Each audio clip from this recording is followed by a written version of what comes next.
ready, fire, aim. The speed to which you take action on something that you believe in matters so much in success, in this journey to success. I think so many people get stuck and they just overthink and they overanalyze and they what if themselves to death versus just doing.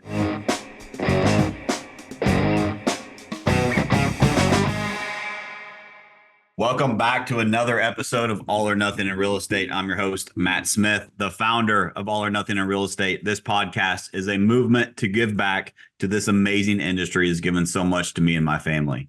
And I promised you guys a couple weeks ago, if you've been listening, that I was going to have some very special guests on the show. And so today we have one of those very special guests. He's a good friend of mine. He's an amazing coach for the industry. He actually coaches our team as well as some top teams across the country.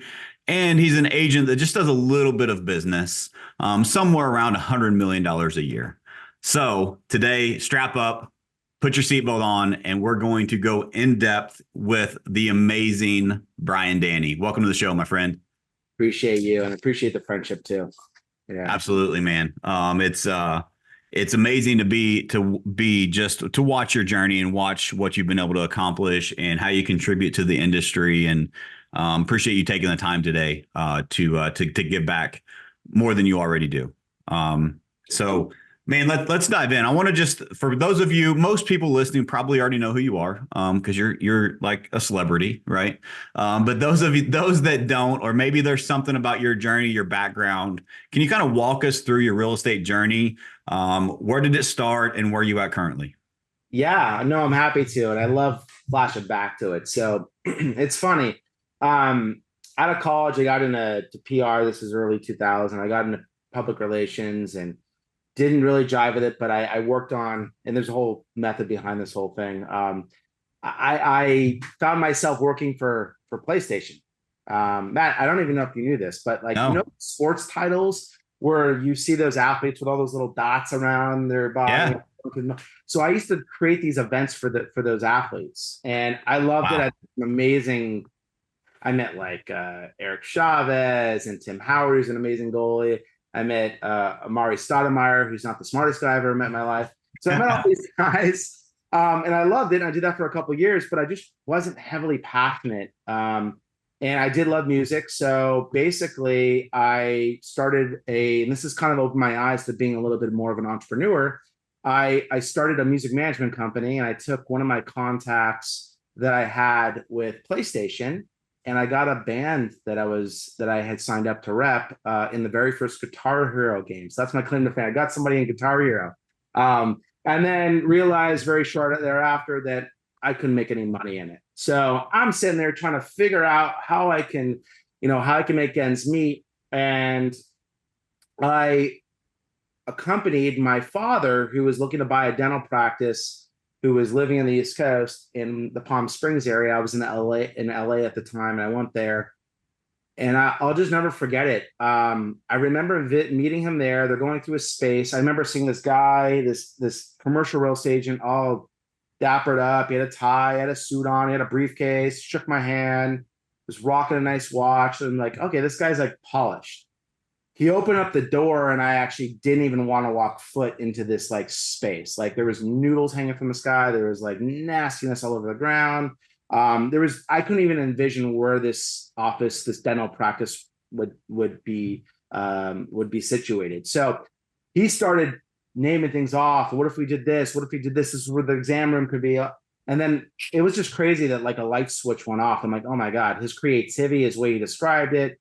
The most boring space I could ever imagine, in a space I never thought could even be possible to be a dental practice.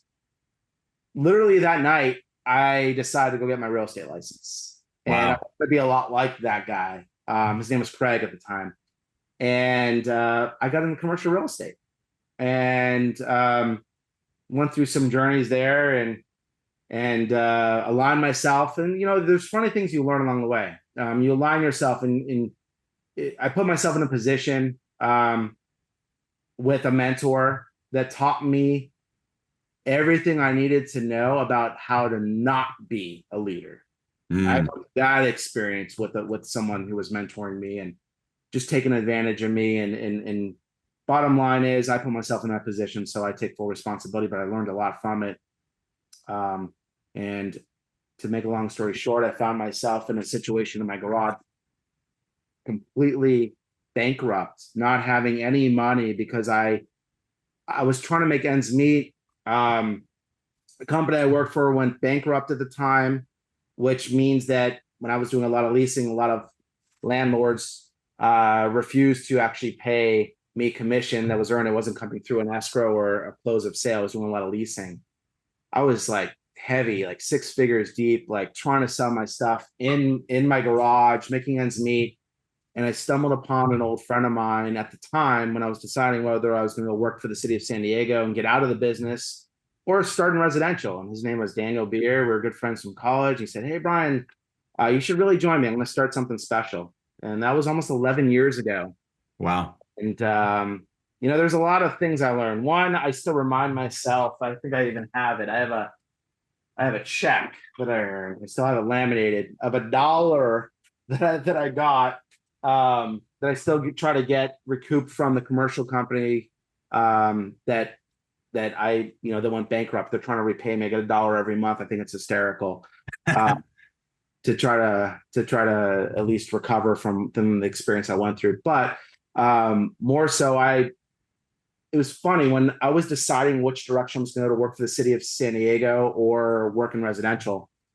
All of my family, all my friends, like everyone was like, "Brian, go for the safe bet. Go work for the city. You get benefits." And something in my gut told me to trust my intuition and start this thing with Dan. And God, I mean, look, I'm so fortunate where I'm blessed where my life is now. And I'm so happy I trusted myself. And sometimes even the people you love so much, people you love so much telling you not to do something, but you always know you can always trust your gut.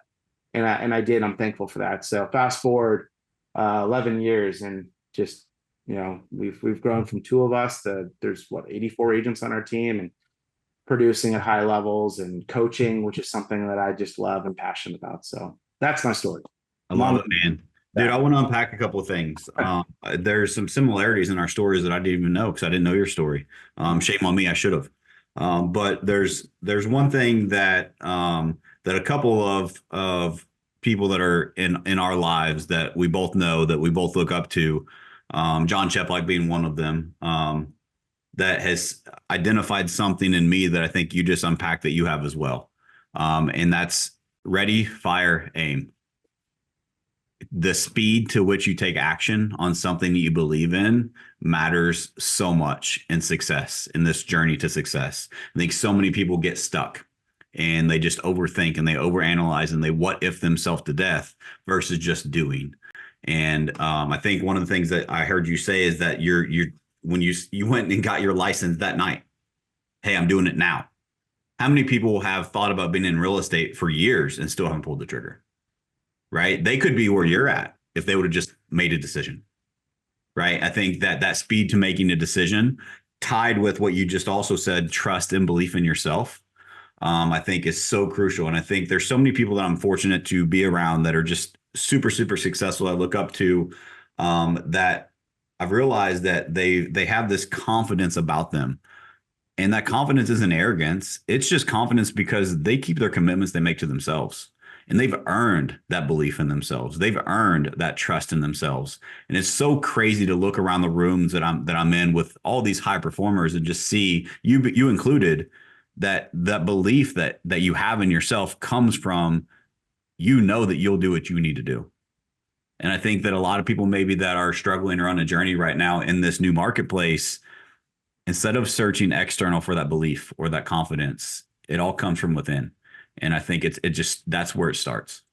Yeah, heavy stuff. I love this so much. I mean, the one thing I'll tell you is it didn't necessarily happen overnight. Like what I had to do was I had to learn how to just take these, and we were just talking about it offline a little bit, just take these little sprints, take these little, find these little wins, and ultimately compiling all those wins. I mean, that's how I ended up where I'm at. Most of us just shoot for this end result. But I'm fortunate in commercial. I realized that's a hard industry. I mean, I thought it was the one I needed to go in, but thank goodness I read into residential. But I knew in that business, I needed just to focus on my activities and thankful for that experience where it taught me to focus on activities versus results. Because in commercial real estate, I don't know, you can close a deal and you won't get paid for maybe 6 to 8 months later. Like it's wild, especially on a lease. You get paid half up front, and then the buyers, the tenants doing all their tenant improvements, and then they move into this space. Oh, and that's like 8 months later. So then like you see the result later. That taught me so differently. And also taught me patience too, which is something I never really before. So yeah. It's so good. And I want to highlight something else on your story before I get to the next question. You said something that really struck a chord with me because I've not met a lot of people that have said it and articulated it in the way that you did. And I relate so much to it. And you had a mentor that showed you the path you didn't want to take. You had someone show you, and what you learned and observed was what not to do. And I had a very similar experience when I started in this industry, and I'm so grateful for it. I would not be where I'm at today without that. And it's not to point the finger. Like you said, I put myself in that situation. I also got myself out of it. And I would not have what I have today. I would not be who I am without that experience. But I think it's so important to realize that there's always lessons if we look for them. And I think it's just crazy to me to see your success story started so similar to mine on these people that we looked up to and we trusted to help get us to where we wanted to go. They taught us valuable lessons, but they weren't what we expected. Yeah, I mean, I was so vulnerable at that time. Like I'm new in the industry, I'm learning everything, and I wanted just to be so hopeful. And I had this mentor that just the way he spoke to me, the way he was introducing things, the way he was just selfish with even sharing information, not commissions, like just information with holding it. It was just, he was always playing defense and shaming. And there's just things there that I just like, you know what? At one point I'll be open. Like Brian of today is much different than Brian of then. I did take it personal. I'm not going to lie. I did take it personal, but reflecting back, even when realizing this is just not what I want to be associated with, and I did it on my own later in my commercial years. But I always catch myself. I always catch myself. Am I Greg? Am I not Greg? Like, am I acting? When I'm speaking to anybody, I'm always making sure I'm keeping myself. That's my measuring stick. I don't ever want to make anybody feel like how I felt. And it's just, it really is a blessing. In fact, a couple of years ago, I sent him a video thanking him for the experience. And I was so pumped when I did. I remember going to Lauren, my wife, and I'm just like, I sent him a video, didn't get a response. And I'm good with that. But I wanted to thank him because I'm not who I am today without that. Yep. 100%. So that's really good. And I think those of you listening, an action item that I would recommend is, who are you surrounded with? Like who you surround yourself matters. Your environment matters. Your mentors matter. Your coaches in your life matter. And I just want to encourage you to find people that have not only are somewhere where you want to strive to be, but also someone that actually walks the talk. A lot of people can talk, but someone that has actually built something you want to build, someone that has actually done something sustainable over time. I think it's really important who you surround yourself with. And like I'm just a product of amazing environments that I've been blessed to be in. And I think that it's crucial that if you're listening to this, hopefully this podcast is that for you. Hopefully Brian can be that for you. Hopefully I can be that for you. But it's just important that you find somebody that you can look up to, somebody that you can rely on, somebody that, like Brian said, that doesn't just hold secrets, that helps you grow. One of the things that I said early on when I was starting the team, I remember I was interviewing, had to keep a hush, because these were top producing agents in our marketplace. And I interviewed them in my basement. We had an interview, and one of the things I said that really stood out to them that convinced them to join is that one of my beliefs is I want to give you absolutely everything that I know. I'm going to share everything that I know so that you can go and do this on your own. But I want to treat you so good that you don't want to leave. And like that principle is still here today, right? And I think that that's a lesson that I learned, like you learned, in a very similar fashion. Of that's not always the experience that I had. And I just want to make sure that everyone that is in my culture, in my community, and in my world has that experience. Yeah, that's a big one. And sometimes I get lost in that. I want to treat everybody so well they don't want to leave. I love that. Sometimes I want it so badly for people.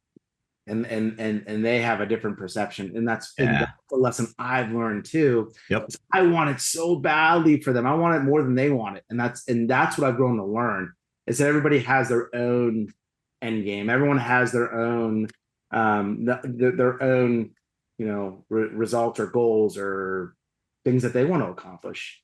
And in losing that and letting go of that, that I want it so bad for them and just letting them and rooting for them and what they're actually accomplishing because that means more to them has also been a lesson along that, in that same space. So 1,000%. Yeah. You can't want it more for someone than they want it for themselves. Yeah. What I've also realized on that too is that some people will say they want it, but they really don't because they feel uncomfortable to share. And so do you have safety in that relationship? And I also believe that actions speak louder than words. And so what I start believing about people is what they show me, not what they tell me.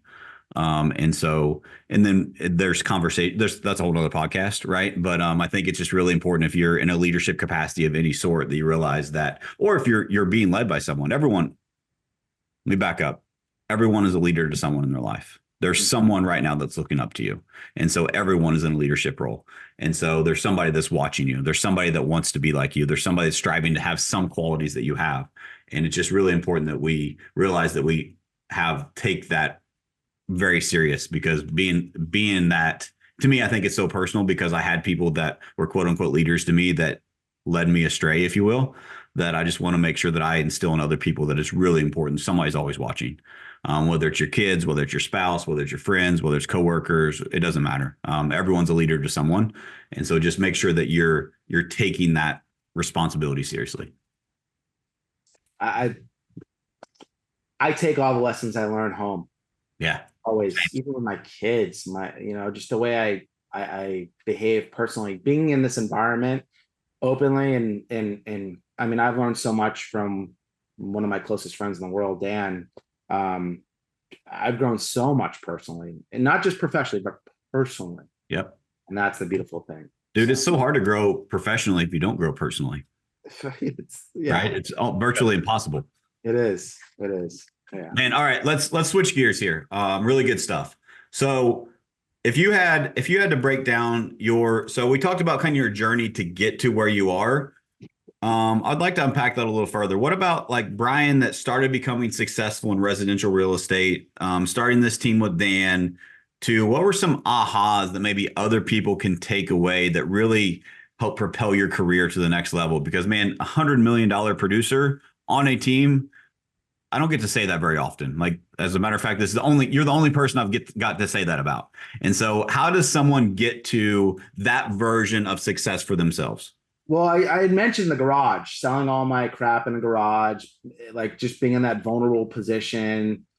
I mean, I have this that I stare at every day, this check that I get for $1. There's a reason why I have that. It all reminds me of the position I could be in if I did not keep my foot on the pedal. So like knowing that and having that experience, we all have pain, by the way, whether it's personal, whether it's professional, whether it's a relationship, whatever it is. We all have some element of pain or some struggle and some adversity, and and they're big. They're just all different versions of it. So having that in my background, when I started with Dan, it was 3 people, and all I had access to, the only lead source that we had 11 years ago was San Diego Homefinder.com. It was internet leads, nothing else. That was it. And I remember, and Dan was funny. Like I laughed when he said it because Dan was like in and out of it. I couldn't find him, but I was just kind of like, at first I was just kind of left in like, here's a database, call.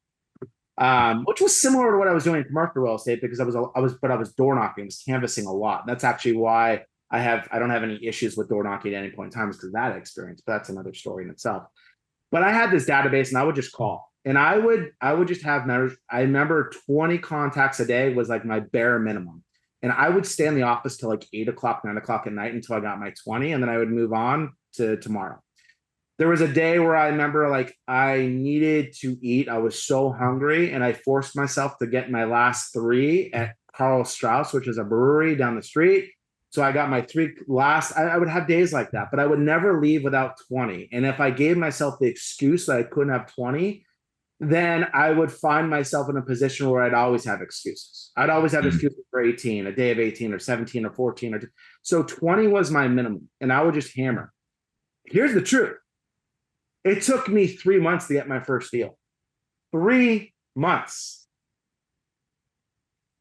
3 months. Finally got it. But I can tell you this, I never looked back after that. When I got my first deal, which happened to be luxury, it was 2.4 million. It was amazing. It was an internet lead on it's crazy. That was the first deal that I did, by the way, with a client that I still work with to this day.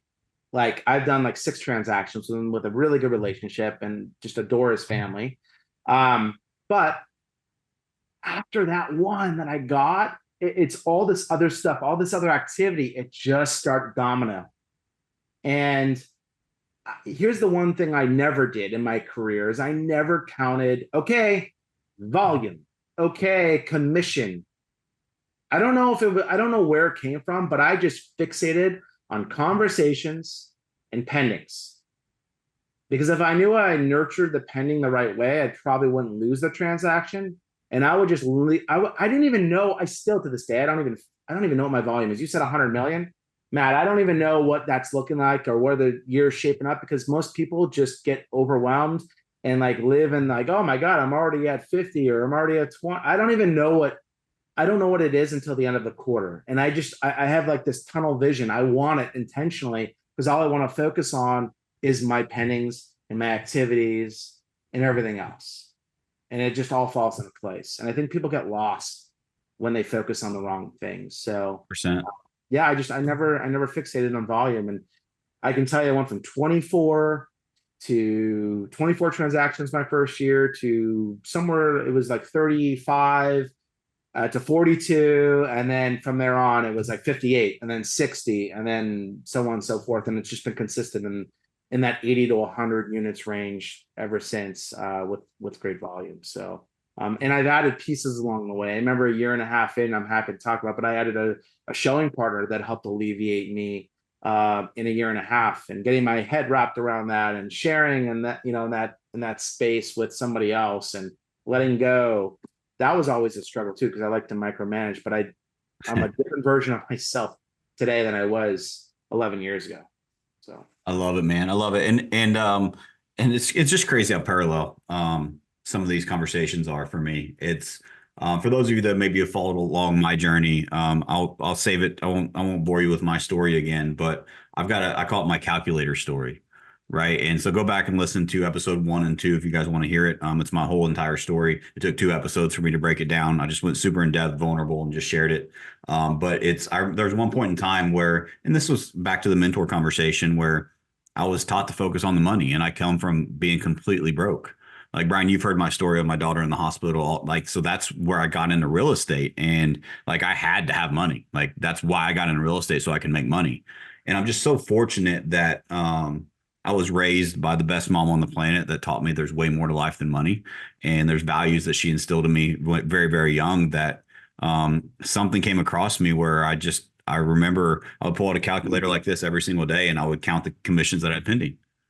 And that was my number one, and the very first thing in the morning that I did. And there was it just one day, I don't know what the thought was. I wish I could remember, but I can picture myself there right now. I literally took the calculator. It was just like this calculator. I buy the calculators like this on purpose. I know there's better calculators, but this is a great reminder to me. And I took it out to the trash can and I stomped it and I threw it away. I said, never again am I going to calculate commissions. Literally, it was like that moment, things transformed. And so I just love how that's your focus as well. And still to this day in our team, yeah, we have goals, we have all of that, but our consistent messaging we talk about is our core focus is changing lives. We just happen to do that through real estate. Right. It's like we are so privileged to be in this career. We get to help people the biggest purchase and sale of their lives. We have a huge, huge impact on the communities that we serve and the people that we serve. And I think a lot of times that gets undermined by either money or intent or different things like that. That I think that it's really cool to see people like you, that's your focus, but that's also, I think, why you continue to be successful. The parallel of that with the money, I can tell you, I mean, we have had thousands of conversations about this, but like winning the relationship with people, because I'm so focused on my conversations and the relationship, I'm not focused on all the other things that matter get in the way of those relationships with the money. That's why, like, even from start to finish, like I'm so obsessed in that, and always having that next step, and just showing and being there for them, be supportive for them, keeping them from getting in their own way, like all that stuff. It's the relationship. It's funny, by the way, I do have my calculator, and the last time I used it was when I was in commercial real estate with my Grubb and Ellis thing. I still have it as a memento. Dude, that's funny. That's funny. Yeah, I remember. So your thing was 20 contacts. My thing, I wasn't as sophisticated as you. Mine was one appointment. And like the way that I explain it to people is that, like, go back to caveman days, right? Like I was leaving the cave to go support my family, and my family was in, like, I put us there. We were just in a really, really tough spot. There is no way I'm coming back without food. To me, the appointment was food. And so, like, are there days I came back at 11:30 at night, like exhausted and I didn't have an appointment? Sure. But the majority of the time, there was at least an appointment a day because nothing was going to get in my way. No excuses. Did I have the scripts? Did I have the leads? I didn't have anything. My training was from my mentor at the time. My training was, here's a real estate contract. Read it. I'm going on vacation for 2 weeks. I'll be back. When he came back, I had 5 contracts and said, I don't know if I filled these out right, but I think I did. What do I do next? I just took action. I just did things, right? I just figured out a way. And when I realized that successful people, you either find a way or find an excuse. Which one is more powerful to you? Which one is more important? Do you want a solution, or do you want to just sit back and whine and complain? And I think that so many people just want to they want things to be better, but they're not willing to take the action that it takes. So going back to, I believe what people do, not what they say. I think that's just where that comes from. And that just instilled in me from the actions that I'm not perfect by any means. There's times where, like, I have this pep talk with myself. Like, Matt, are your goals really your goals? Look what you did yesterday. Like, you didn't do what you're supposed to do. And so, like, I have these conversations with myself because it's just so important that you tie yourself to what is your bigger belief, and then you break it down into what is your one thing today? What do you need to do today? Whether it's 20 contacts, whether it's one appointment, what is that thing that you're supposed to do? Because so many real estate agents I see, from a coaching perspective, from a team leader perspective, they just seem to be running around lost. They don't have clarity. And there's all these shiny objects, and they're working kind of reactive mode versus nothing else matters until I do this one thing, and then I can do all these other things. And so what is that one thing for you? I think that's, Brian, I think as a coach, you can probably relate to that. There's just so many people that just allow distractions to get in the way of productivity. Yeah. I want to go back to something you said. Like, even taking that action step, if you rewound your experience, I'm curious. And I know you said your mentor went away for 3 months. You had 5 deals on the table. Rather than waiting for him to come back to do those deals, can you imagine where your business would have been, or how it would have, like, prevented you from fast tracking? Like, we don't take action. What happened? What would have happened to your business if you just waited to do those deals? That probably would have slowed everything down. I'll tell you the biggest superpower I've ever had, and to this day, and I know Matt has it too. It's just implementing anything, taking that action, whether it's something this small or this big. If you just implement, and, like, we'll go to a sales meeting and Dan will say something, and the thing I'm most proud about is I'm the first one to implement it. I'm the first freaking one. And I know the reason why I'm implementing is because he just gave me gold. And you could, sometimes people get overwhelmed because they don't know where to take action or how to implement. But what if you did one activity that can help inch you closer to, like, doing that, the big picture or whatever that is? Video. For years, like, first 4 years of my career, video was, like, sort of becoming a thing. Not really. Like, 5 years, I said, screw it. I'm getting into video. I'm just doing video. I'm just putting it out there. I don't care what the heck I said. You should see my videos that I even sent out to buyers and sellers. Like, I mean, it was much different where it is today, but it progresses. Same stuff. Like, the superpower is implementing something, like, not living in, oh, that's a great idea. Well, what are you going to do to actually take action with it? And most of us just, like, that's great. When you see the aha go off, you see the expression, and then they put it in a journal and then never do anything with it. Yeah. Or it blows my mind. And I think that's something that you wanted to find a superpower. That's one thing, that amongst others, but that is one that most need in order to be successful. Without implementing, nothing's ever gonna. You're never gonna find the momentum you need in your business for sure. Yeah, and I think, dude, this is why I have there's some gurus in the space that I agree with most things that they say, but there's some things that I just have a different perspective, and the knowledge, the education is one of them. Like I remember in high school, it was like printed all over the walls, knowledge is power. And I'm sorry, it's not. Knowledge is useless until you put it to action. So it's the implementation of that knowledge that is powerful. And too many people miss that step. And they want to learn everything, and they want to collect all the data, and they want to know every single possible scenario and what if themselves to death. And then they panic and freeze because they're overwhelmed. And so you'll never know it all. And one of the things that I coach people through this too, team leaders. They're like, well, I feel like I can't bring people in right now to recruit or I can't get more buyers and sellers. I don't have these processes perfected. When's the last time you had the process perfect? Well, never. Okay, well, how did you get to where you are right now? Well, I just figured it out along the way. That's always the journey, right? You're always building the car while you're driving down the road. That's just the entrepreneurship journey. And that's how you grow. And that's what successful people do. They may say from stage, hey, I got it all figured out. Here's the perfect process. But if you have an honest conversation, they're just trying to figure it out along the way, just like you are. And I think too many people aren't transparent enough with that. And they think that I've got the perfect process. And that's what they try to. Honestly, most people that say that, they're just trying to sell you something. The real people, the authentic people, the people that are genuine, yeah, they may have a process in place and it may work really, really well. But they'll also tell you that they're figuring it out along the way. And they're probably changing something next week because of something they learned this week. Right. That's just the journey that we are all on. And so I just want to encourage people to not try to figure it all out, because you won't. It's impossible. There is no one that knows everything there is to know about real estate. Brian, I guarantee you learn something new every day. I guarantee you I learn multiple things every single day in this business. You will never know it all. And so having that mentality of I need to know before I do is what is preventing you from the success that you could have. You have to do, and then you know. That's exactly why I still go to role play at a 10 role play. I'm still learning stories. I'm still, God, new things surface every day. Like there is just no way that I have it down to the T or perfect. And I mean, being vulnerable and open to that and being egoless is like, I have an ego, but I'm egoless when it comes to like learning to see how I can make things enhance or make things a little bit better. And the truth is the crap I'm doing, a majority of it, 95% of it, I didn't even create. I borrowed it from other people, but I just put it into action, right? Some of it's from the dinosaurs before us that I use. Like something I use all the time, whether it be a process or whether it be a talk track. I love Feel Felt Found.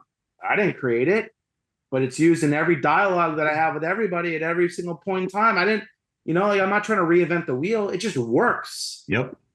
So. Yeah. I'm a quotes guy. And one of the quotes that I say all the time is success leaves clues. So go back to earlier conversation, find mentors, find coaches, find people that are actually doing the thing and learn from them and do it exactly as they are doing it. It will, if it works for them, it will work for you too. Right. Like I'm a professional R&D'er. Like I will find great things that Brian does. I'll find great things that Chep does, great things that Dan Beer does, great things that some of you do. And I'll package it all together and I'll put my twist on it and I'll implement it and say, here's all the principles that I know. Here's the exact thing. Let me do it this way because this will work for us. Right. And like, that's how we build all these processes. That's how we have everything that I'm coaching people on. And the things that I'm sharing are just things that I've stolen from other people. That's what everyone is doing. But what's crazy is the people that I've stolen it from, or the people that I've copied it from, or I've reproduced a version of what they had. Those people are winning at a higher level today than they were whenever I reproduced it, because they're contributing. And it's just crazy how the world rewards that.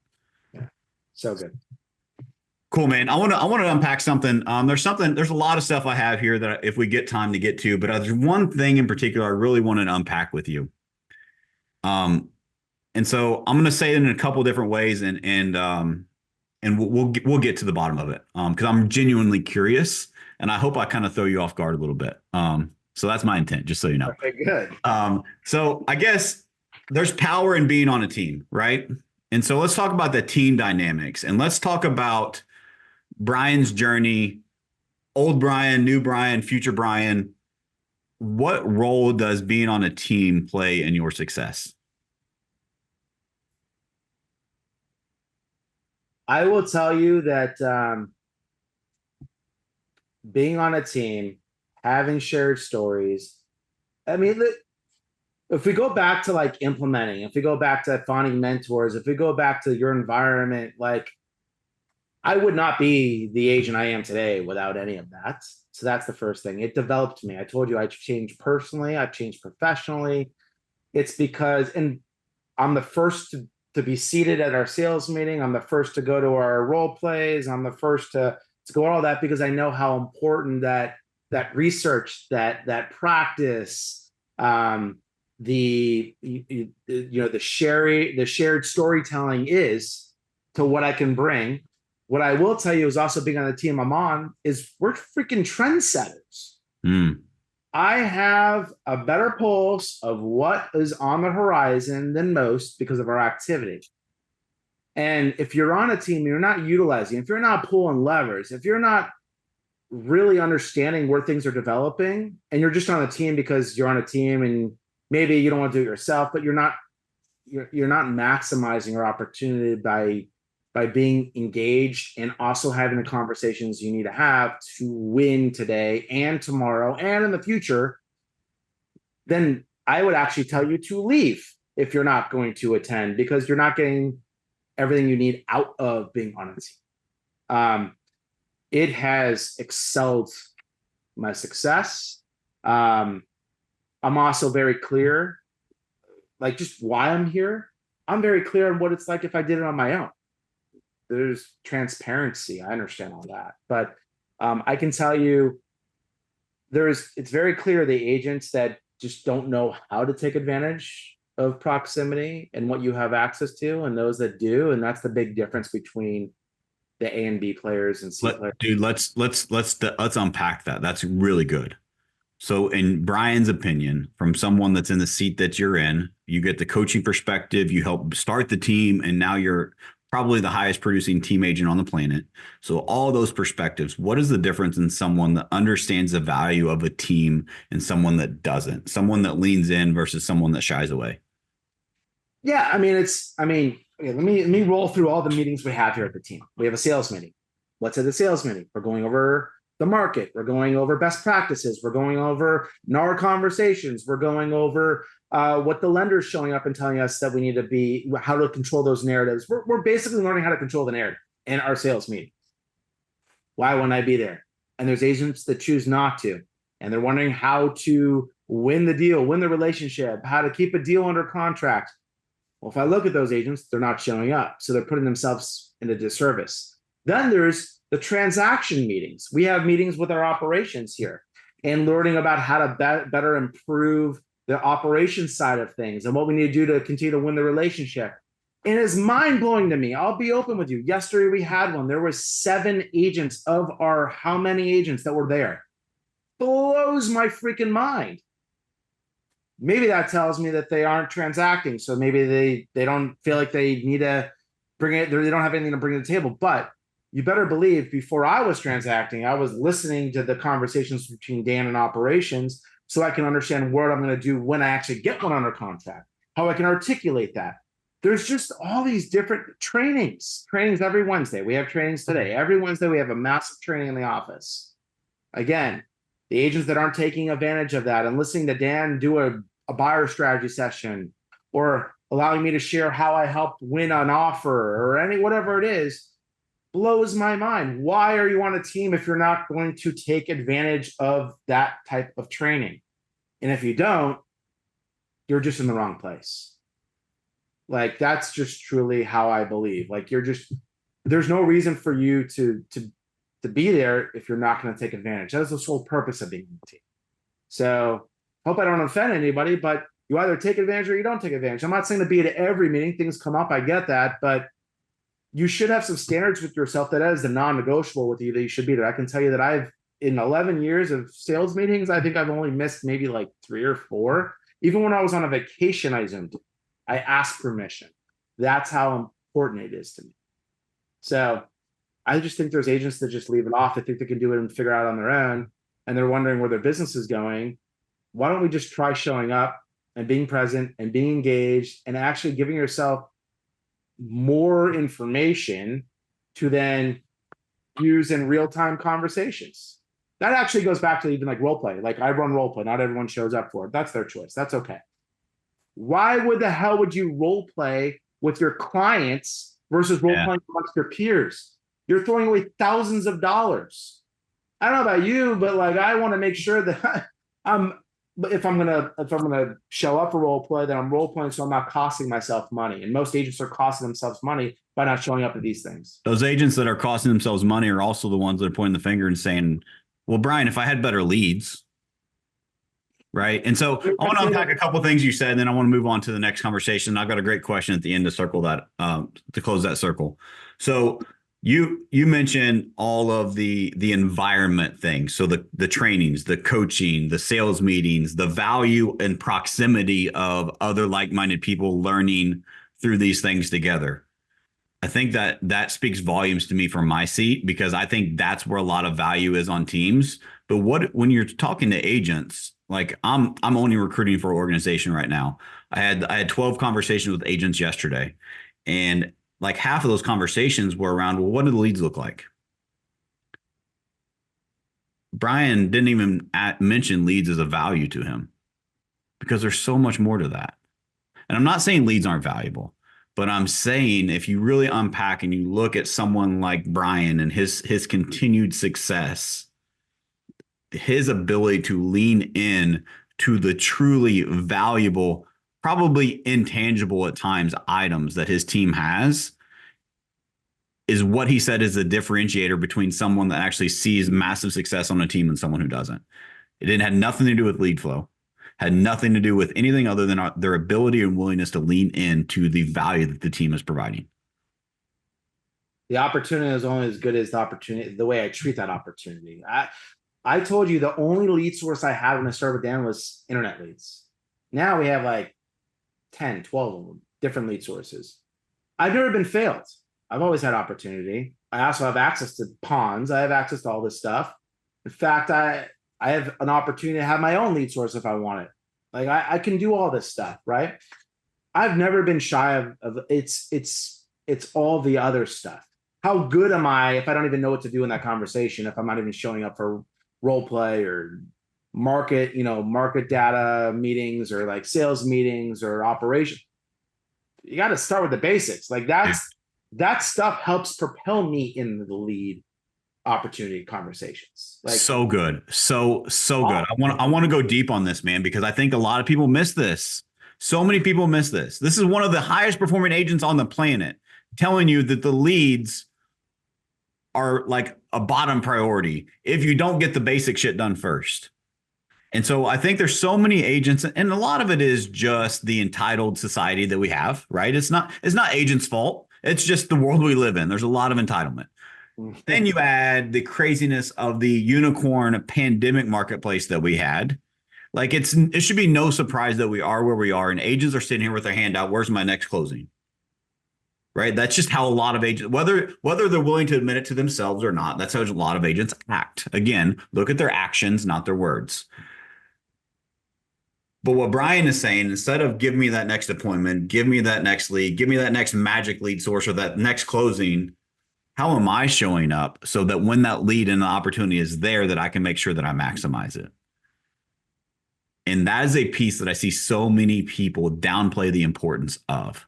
One of the things I pride myself on, and I'm stealing this from you, I didn't have a way to articulate it until you started coaching with us, but your squeeze the lemon, dude, that's how I've lived my life. Is if I can't do more, how can I make more of what I have? And I think too many people want more opportunities instead of let's look and let's see how can I make more of the opportunities that are already presented to myself. And the piece here that a lot of people miss is what Brian is saying that he focuses on is he doesn't need more opportunities or more leads. He's focused on the skill set that he has, the mindset that he has around it, so that when he gets that opportunity, he can make sure he converts it. Less is more, in my opinion. I'm a big believer. Agents take a dart and they're throwing it at a wall, hoping they hit bullseye, and they have like 1,000 darts. And they've never practiced darts. Right. And they maybe hit 1 out of 1,000. What if you just had 5? You practice where you're going to throw, and before you threw it, you know you're going to hit pretty close to that middle or somewhere. I live in like my hot prospects. I have anywhere from like 5 to 10, 12 max. I don't need anything more than that. And it is squeezing a lemon, because if I can just win that relationship, it's endless. Like, that relationship is going to be so rock solid. I told you the first deal I did, I've done so many transactions with that family. So many. That's what it's about. It's squeezing the lemon. I mean, I ask for 14 referrals every single time when I'm working with someone. 14 within the transaction. Squeeze a lemon. How do I get more out of the agent relationship? How do I get more out of making sure that they had a good experience, and then I'm recapping that for them so they know that I am their go-to person every single. Squeezing a lemon. There's just so many missed opportunities. I mean, just take one and just dumb it down, and like, there's always something you can do better in that. And I learn all the time. I always welcome feedback so I can figure out how I can really work on my craft or something that I said. You got to meet people where they're at. How the hell can you meet 1,000 people where they're at with opportunities? It's just ridiculous. That's how you win the relationship. And I have this road that I live on, and I can't do that with 1,000 people. I want to get to know them. I want to win with them, and I'm going to be their person every single time. Like, we just make it so much more. When we make it a numbers game, how many of us go to a casino and we come back winning money or losing money? I mean, is that like, we go to Vegas and like, oh yeah, I'm up today or I'm down, or like. Well, Vegas doesn't exist because people go there and win, man. Right, exactly. Yeah. But I'm saying, like, not every trip is going to be success. Like, you might hit one, but like, why live that way? That's uncertain. Like, live in certainty. And I live in certainty because I'm just winning those small little opportunities. That's it. Wow. Dude, that's the quote of the podcast so far. Live in certainty.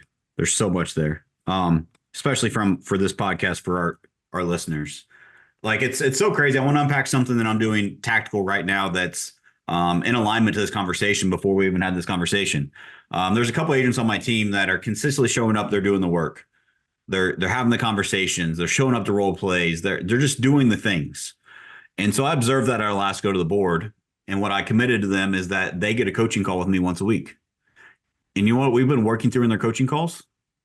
Nothing but removing shit from their pipeline. Overwhelmed. Just get rid of the shit that this person that you talked to last month and they haven't responded yet. Why are they in your pipeline?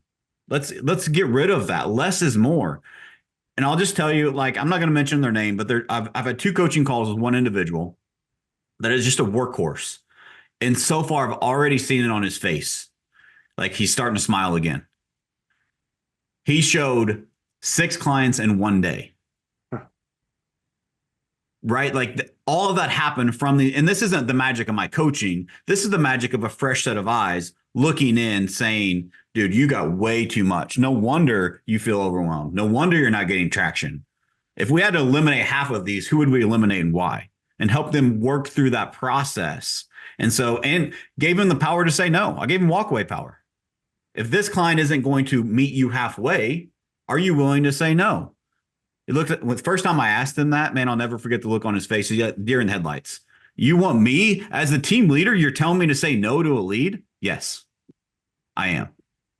If they're not following the track and they're not meeting you halfway, if you've done this, this, and this, and they're not willing to do that, then they're not for us. I love this so much. It actually sparked, just getting tactical here too. Like, something I'll tell you 100%, they're meeting halfway.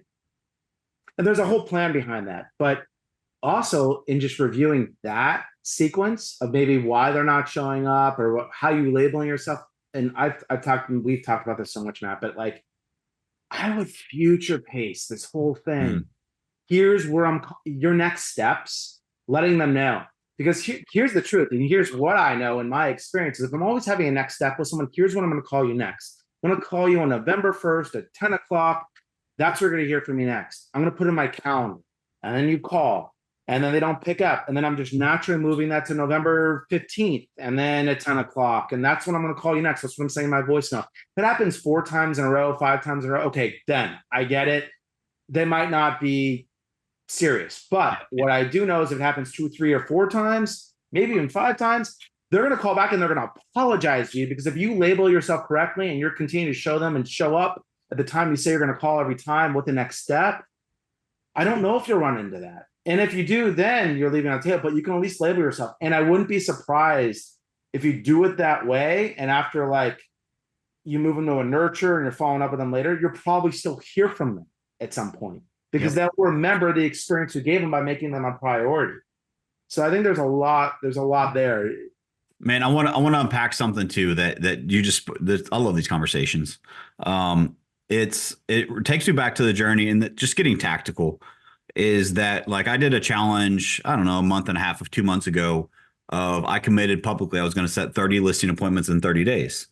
Well, I'm not active real estate. I'm a team leader. I'm a coach. Like I do those things. I don't sell real estate anymore. I lead other people. And so I saw a gap, I saw an opportunity. And so I just publicly declared it, and I'll figure it out. I was fortunate. I was able to set 31 in 30 days. And one of the things that I realized about day 3 was when I realized it, is that a lot of agents have a big gap that they don't realize is the gap, and they're chasing versus attracting. What Brian just explained, like I was able to depict that in 3 days, that changed how we follow up with agents or leads in our ponds. By the way, all these leads were people in our ponds. And what happens is that we one and done. And what I found was, if I called, text, and emailed on day 1, I called, text, and emailed on day 2, I called, text, and emailed on day 3. After day 3, I would say, all right, moving to the next. But if I committed to 1 day, I committed to 3. What I found was 85% of the people I reached out to 3 days in a row responded. 85%. When's the last time that you have a lead that you're following up with that you actually called, text, and emailed 3 days in a row? Most agents listening, this is not pointing the finger at you. This is an awareness. I guarantee you it's not as many as it should be, because we think, oh, we called them once, they'll call me back. It is not their job to follow up with you. It is your job to follow up with them. And so what I found, and I did a whole podcast on this, is that, and I've got my notes here, fellow 30-day challenge. The gold is in the old. Do you have a consistency and a cadence? When you're sending text messages, make sure you have questions. And model and demonstrate the behavior they would expect in the agent that they choose to help them sell their home. Show up consistently. The number one feedback that I got from the 30 days was, wow, you're very proactive. I appreciate your consistency and persistence. Well, guess where I pivoted to? If you think that's great, wait till you hire us. Right? Like, but how many times do we just want them to, well, they'll call me back. No, they won't. They're busy. And so just that perspective shift that you kind of unpacked with somebody that you're following up with, that also works if you're an agent that's in a team similar to ours and you have access to follow-ups, you have access to ponds, you have access to these types of things. Our new rule in our organization is, if you're going to commit to 1 day, you commit to 3. And it will change everything for your business. You label yourself as professionally persistent. Yes. I love. And that's huge. Let's also keep in mind, like, buyers and sellers they go through 3 stages, right? Like, buyer and seller, anyone that comes in our world, first they're aware of something. They're aware of something that they now might need more space. They might want to move their leases, whatever it is. They're aware of something. And then they're considering buying a house, selling a house, considering maybe going to the open house. It could be that dumbed down. They're considering doing something. And then they're deciding if they want to actually do that, if they want to work with that agent, if they actually want to show up at the open house, and then we're deciding if they want to write an offer. We typically meet people not in the awareness stage. We meet them in the consideration stage. And when they're considering you. So how can you make that easier on yourself when they're considering to do something, considering to work with you? if you obsess over them for 3 days, you're making that consideration stage so much easier.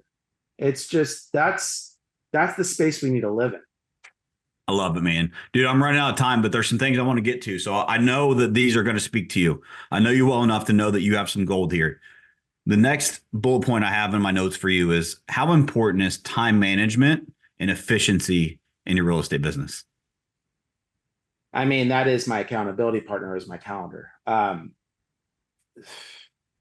am so strict on when I'm coaching teams, when I am prospecting, when I'm in role play consistently, that is my when I say it's my accountability partner, it's because it's the thing it's on my other screen. That's what I'm looking at right now. It's telling me where I am and where I need to be. And me and the calendar knows that. And I'm so intentional because I know I don't want to create bad habits. I will not let something escape or not follow my calendar. The rule I have is I will not let a bad habit, create itself 2 days in a row. I love that. Secret weapon. It's my secret weapon is that I just continue to follow this thing. But things happen.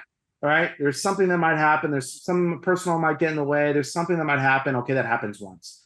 If it happens twice, there's a good chance I'm going to let it happen 3 days in a row or a fourth day.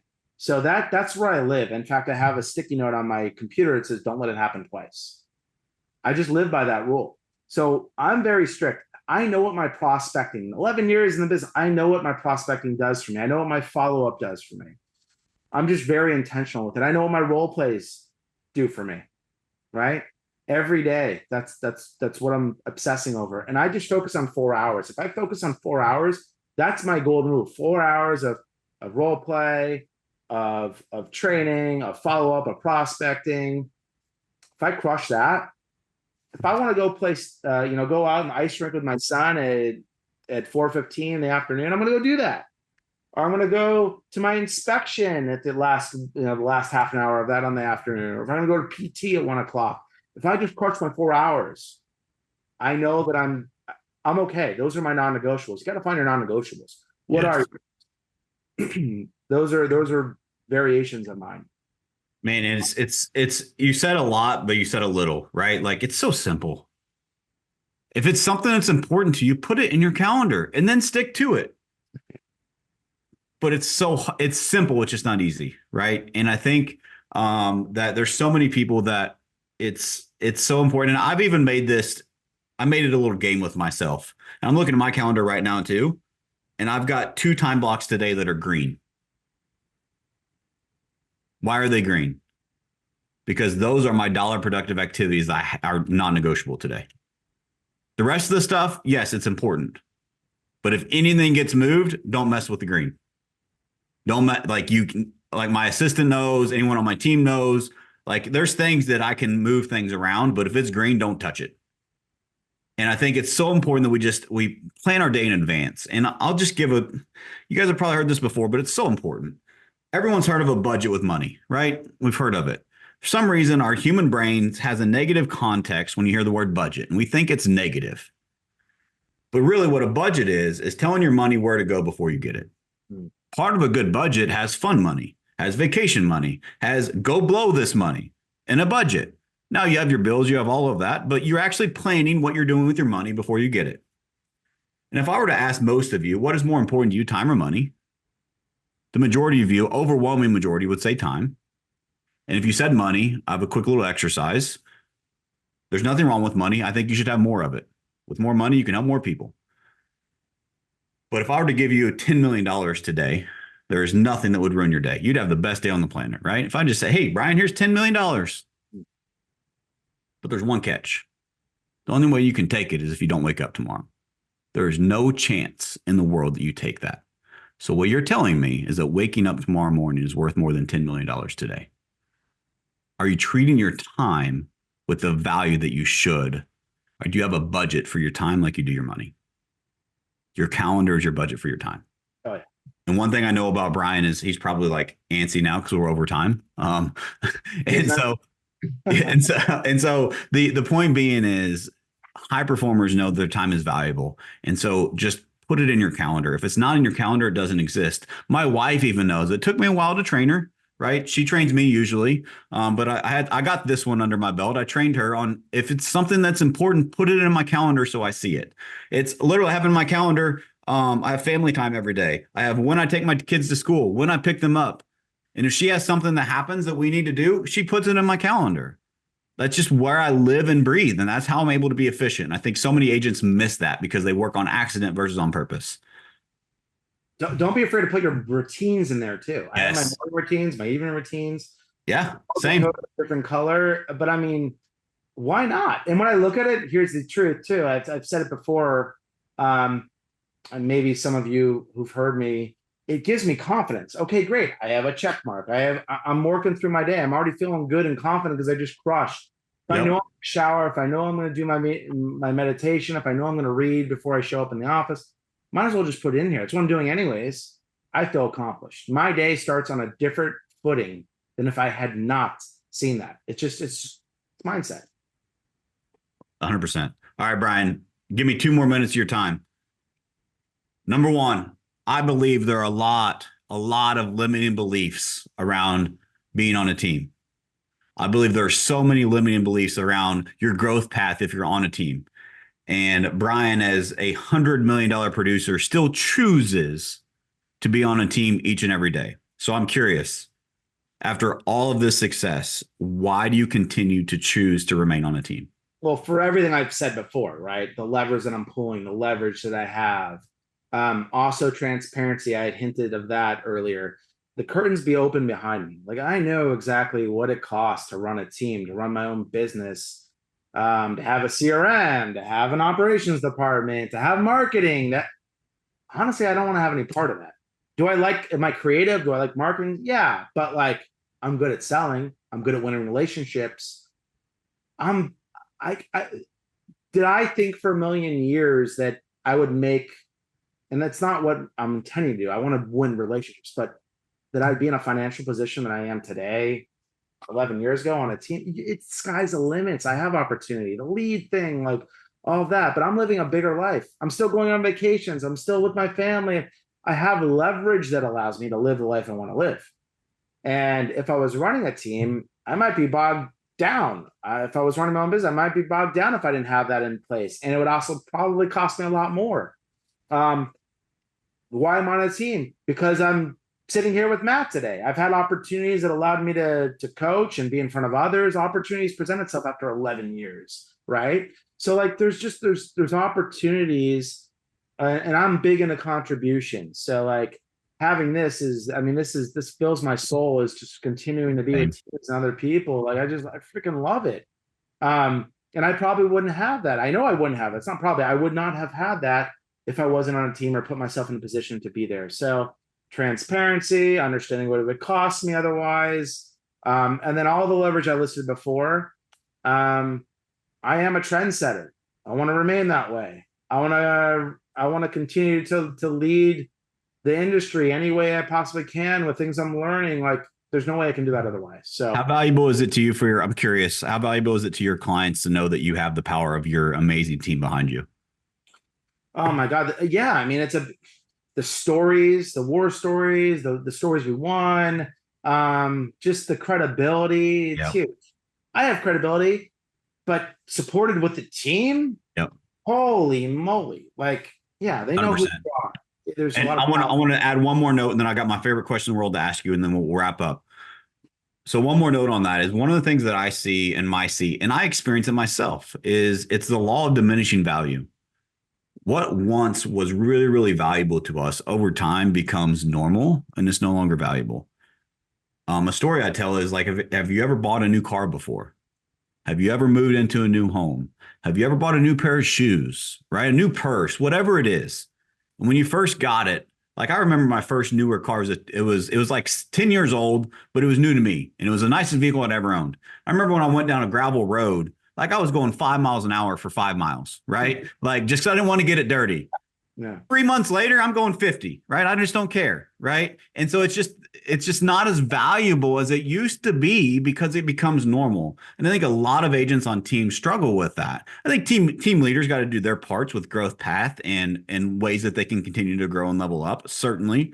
But I also think that team agents sometimes struggle to realize they're living the life they are because of partially a lot because of the work that they've done, but partially because of the environment and the partnerships they chose to be a part of. And I just think that value diminishes over time. And I just hope this encourages people to respark and remember who you used to be and how you've gotten to where you are today and just live in that gratitude. And I think that just a lot more healthy of a spot for a team agent to live. Super good. All right, Brian, my last question. You have to pick it. one. There's no right or wrong answer. Okay. Which describes you more? You love to win or you hate to lose? I hate to lose. Why? Well, one, I'm a competitor. And I just, if I had to pick a reason why, well, actually, I'm going to backtrack now. You said, what were the two options? It was love to win or you hate to lose? Hate to lose. I hate to lose if I don't have a lesson I'm learning from. So like, it's really important for me to, it's funny. I'm always trying to, I love, it's a combination. Can I create a third? Like I know. No, man, that's the power of this question. It gets deeper, man. No, there's so much to gain. But at the same time, I hate to know that I didn't leave everything on the table. Yeah. I was given advice a couple of years ago. This is what struck a thought real quick. I was given advice when I was younger, and I actually just had this conversation with my son the other day, which was I remember being in a hockey championship. My father said to me, he goes, I don't know if you'll ever be in another. I was in a sport championship. I was like 12 years old, but I remember he goes, I don't know if you'll ever be in a situation like this again. So leave it all on the table. Like not everyone's in a championship game. Now I was fortunate in my career. I had other opportunities there, but it was true. Like I didn't know if I was ever going to be there. And I didn't really understand the magnitude, but I remember him saying that to me. And I was able to share that same advice to my son the other day when he was in a hockey tournament too, which I loved. I don't know if I'm going to have opportunities again. So like losing and not leaving it all on the table. I'm okay if I lost, if I learned something from it, if I gained something from it, but like losing and not even having an ounce of effort or doing everything I possibly could. And there's always something that I could have squeezed a little bit more from it.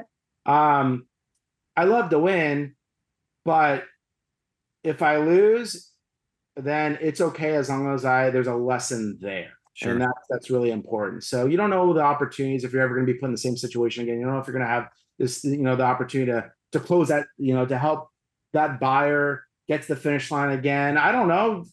You might just work with them once. You could work with them 6 times or work with them 7. So like that's important to me. And it's relevant because of advice I just gave Dylan the other day. So, dude, I love it.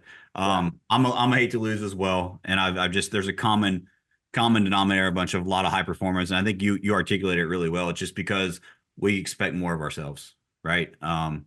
And we expect the win. And when the loss comes, it hurts because we don't like to, I think there's a lot to that. But we got to run. We're out of time. It just reminds me too, when you said the all in to your son, I love that. I talk to my daughters about that all the time. And there's a reason I named this podcast All or Nothing. And like, let's relate that to real estate. If you're not willing to give real estate your all, then go find something else that you will, because life rewards those that play all out. And this business today requires you to play all out. And if you're not willing to, maybe you need to go find a real job that you're going to play all out in, because this one requires it. And that's what it's going to take to level up in today's marketplace. Brian, thanks so much. Appreciate your time as always, my friend. And guys, go follow Brian. If you want a great coach, he's got the tactics, the strategies, reach out to him. He's a contributor. And as you learned from this episode, he's got a lot of value to share. So Brian, thanks again. Thank you. All right, guys. See you next time.